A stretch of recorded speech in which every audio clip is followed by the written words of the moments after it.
आज एक कहानी सुनते हैं। एक ऐसी कहानी जो हमें रोशनी के असली मतलब के बारे में शायद कुछ नया सिखाएगी। इसका नाम है चार भाइयों की रोशनी। पर कहानी में आगे बढ़ने से पहले जरा एक सवाल पर सोचते हैं। दुनिया में सबसे तेज, सबसे चमकदार रोशनी आखिर है कौन सी? क्या वो सूरज की है या बिजली की?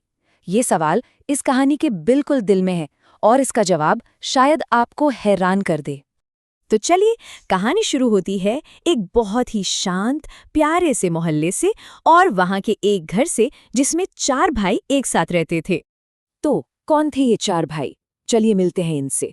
सबसे बड़े थे प्रियांशु, जो एक जिम्मेदार लीडर की तरह थे। उनके बाद नीलांशु, जो हर बात की गहराई में जाकर सोचते थे। तीसरे थे प्रियोम, जिनके अंदर गजब की एनर्जी और हिम्मत थी। और सबसे छोटे प्रीतेश, जिनकी मुस्कान किसी का भी दिन बना सकती थी। देखिए, चारों का स्वभाव एक दूसरे से बिल्कुल अलग था, पर उनका रिश्ता वो अटूट था। मतलब उनका घर सिर्फ दीवारों से नहीं बना था, वो तो एक ऐसी जगह थी जो हमेशा हंसी, किस्से, कहानियों और आने वाले कल के सपनों से गूंजती रहती थी। उनकी जिंदगी वाकई बहुत खुशहाल और शांति से बीत रही थी। पर जैसा कि अक्सर होता है, जिंदगी की ये शांति हमेशा एक जैसी नहीं रहती, है ना? जल्द ही उनकी इस खुशहाल दुनिया में एक ऐसा मोड़ आने वाला था जो सब कुछ बदलने वाला था। एक रात एक जोरदार तूफान आया। वो एक ऐसी शाम थी जब अचानक से मौसम ने करवट ली। तेज बारिश, बादलों की गड़गड़ाहट और इतनी भयंकर हवाएं, ऐसा लगा मानो कोई जोरदार तूफान सब कुछ अस्त व्यस्त करने आ गया हो। और फिर हुआ वो जिसका सबको डर था। पूरे मोहल्ले की बत्ती गुल हो गई। सोचिए, चारों तरफ सिर्फ घना, डरावना अंधेरा और कुछ नहीं। इस अचानक आए अंधेरे ने बच्चों को तो डरा ही दिया, बड़ों के दिलों में भी एक अजीब सी बेचैनी भर दी। पर कहते हैं ना कि सबसे घने अंधेरे में ही उम्मीद की जरा सी रोशनी भी बहुत ज्यादा चमकती है। और ठीक यहीं उस स्याह अंधेरे में एक छोटा सा आइडिया पूरी कहानी का रुख पलटने वाला था। जब बड़े बड़े लोग भी उस अंधेरे से घबरा रहे थे, तब सबसे छोटे भाई प्रीतेश, उसके मन में एक बहुत ही, कह सकते हैं, सीधा साधा सा लेकिन बहुत ही कमाल का आइडिया आया। उसने कहा, चलो हम छोटे छोटे दिए जलाते हैं। ये सिर्फ एक सुझाव नहीं था, ये उस अंधेरे में उम्मीद की पहली चिंगारी थी।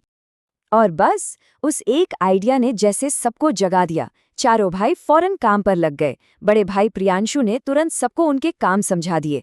नीलांशु ने अपनी सूझबूझ से दियों के लिए सेफ जगह ढूंढी।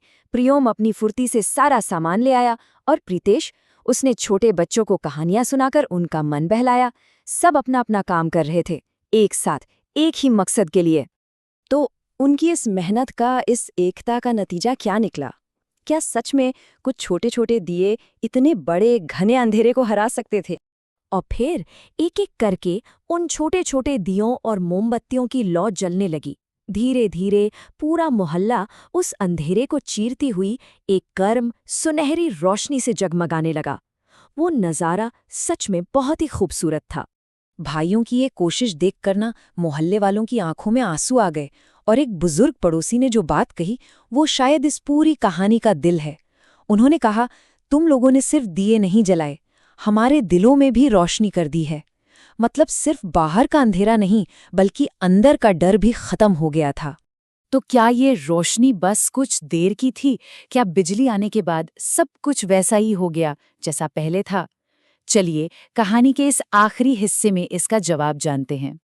हाँ, कुछ देर बाद बिजली तो आ गई, मोहल्ला फिर से दूधिया रोशनी में नहा गया।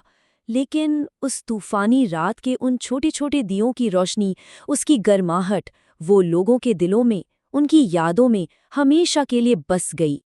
तो आखिर इस कहानी का मतलब क्या है?